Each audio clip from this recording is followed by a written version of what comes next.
গত 10 ডিসেম্বর ছিল পায়েল দি মানে প্রিয়াংশু দিদির বিয়ে। আমরা অনেক বন্ধুরা নিমন্ত্রিত ছিলাম, এর মধ্যে সব থেকে দূরের অতিথি ছিলাম আমরা দুইজন। আর এই যে আকাশী নীল কোট পরা যাকে দেখছেন, সেই হলো প্রিয়াংশু। এবার আলাপ করুন আমাদের মিষ্টি ব্রাইডের সাথে। আমরা সেদিন প্রচুর ছবি তুলেছি, সাথে আনন্দও করেছি। আর এই হলো আমার সেদিনের সাজ। কমেন্টে জানিও কেমন লাগছে। তারপর স্টার্টার দিয়ে শুরু করলাম পেট পুজো। কড়াইশুটির কচুরি, ভেটকি পাতুরি, মাটন, পোলাও থেকে শুরু করে গোলাপ জামুন, রাবড়ি, প্রত্যেকটা ছিল অসাধারণ। আর এই ভিডিও ক্লিপিংস এর জন্য অনেক ধন্যবাদ অভিরূপকে। আমরা সকলে রওনা হলাম বাড়ির উদ্দেশ্যে। সাথে করে নিয়ে গেলাম অনেক সুন্দর করে কাটানোর সময় আর অনেক সুন্দর আতিথেয়তা।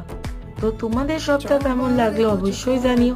পায়েল দি আর অনির্বাণদার নতুন জীবনের জন্য অনেক শুভকামনা।